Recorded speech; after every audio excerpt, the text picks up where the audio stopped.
রমজান মুবারকের রোজা ইচ্ছা করে নষ্ট করবেন না। হুজুর বলেছেন মান, একবার এক কথায় সহিহ মুসলিমের একটা হাদিস দিয়ে আমি শেষ করে দিচ্ছি। আন আব্দুল্লাহ ইবনে মাসউদ রাদিয়াল্লাহু তাআলা ক্বালা ক্বালা রাসূলুল্লাহ সাল্লাল্লাহু আলাইহি ওয়াসাল্লাম মান সামা রমাদান মিন আউয়ালিহি ইলা আখিরিহি খরাজা মিন দুনুবিহি কায়াউমি ওয়ালাদাতহু উম্মুহু। হুজুর সাল্লাল্লাহু আলাইহি ওয়াসাল্লাম বলেন, যারা রমজান মুবারকের পরিপূর্ণ হক আদায় করলো, শুরু থেকে শেষ পর্যন্ত একটি রোজাও ছাড়লো না, ওই ব্যক্তিটার জীবন থেকে, জীবনের আমলনামা থেকে এমনভাবে গুনাহ মিটিয়ে দেওয়া হয় যেন আজকেই তার মা তাকে প্রসব করেছে। জোরে বলুন সুবহানাল্লাহ। একটু জোরে বলবেন না সুবহানাল্লাহ। এই যে মাফ হয়ে যাওয়া, এর নাম হলো ইতকু মিনান নার। আমরা ৩য় দশকে চলছি। ফার্স্টে ওহ শাহরুস সবর। হুজুর বলেছেন এটা সবরের মাস।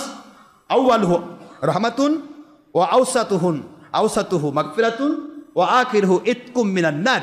হুজুর সাল্লাল্লাহু আলাইহি ওয়াসাল্লাম বলেন এটা সবরের মাস। এ মাসের প্রথম দশকটা রহমত নাজিলের, জোরে বলুন সুবহানাল্লাহ, রহমতে খাস। দ্বিতীয় দশকে ওই বান্দাগুলির জীবনের গুনাহ মাফ।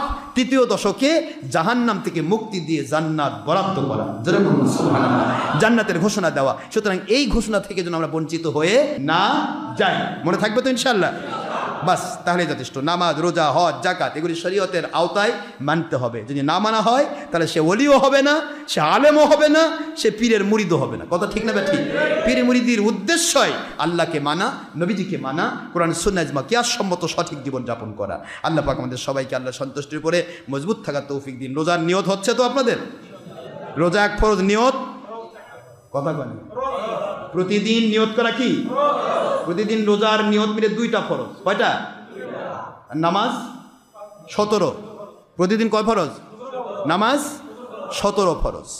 তারপর ওয়াজিব 3টা তো আছে, 3 মিলে 20 হয়ে গেল। কত? ঠিক আছে না? তাহলে এই যে আপনার নামাজ প্রতিদিন, এই যে 20 টাকা নামাজ যদি বাদ দিয়ে দেন, রোজা 2 ফরজ একদিনে। রোজা কয়টা ফরজ?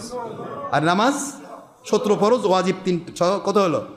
তাহলে এই যে 20 টাকাত নামাজ আপনি যদি বাদ দিয়ে দিচ্ছেন প্রতিদিন, তাহলে রোজা রাখতেছেন না বাদ দিচ্ছেন? অনেকে বলে নামাজ রোজা রাখলে, নামাজ বাদ দিলে কি রোজা হবে? রোজা হবে।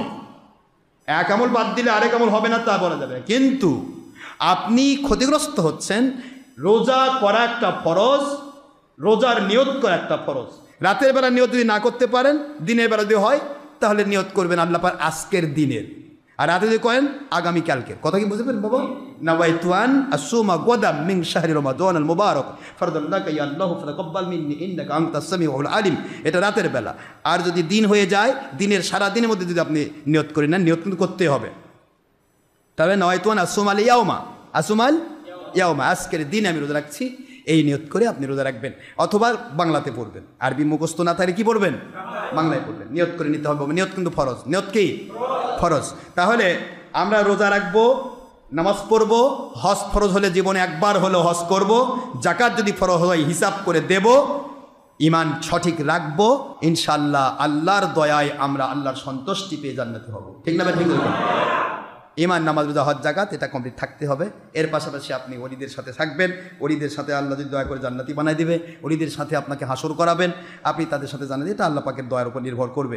আমি আপনাদেরকে আর দীর্ঘক্ষণের কষ্ট দিতে চাই না। মহান আল্লাহ আমাদের সবাইকে আল্লাহ সন্তুষ্টির পক্ষের মুজাহিদ হিসেবে, ইমাম মাহদী ইসলামের পক্ষের, কোরআন সুন্নাহর পক্ষের, ইজমা কিয়াসের পক্ষের, সঠিক ইসলামের পক্ষের, বাতিল 72 ফেরকার ইসলামের বিপক্ষে আল্লাহ পাক আমাদেরকে বলিষ্ঠভাবে মৃত্যু পর্যন্ত সস্ত্রীক সপরিবারে কবুল করুন। আমিন।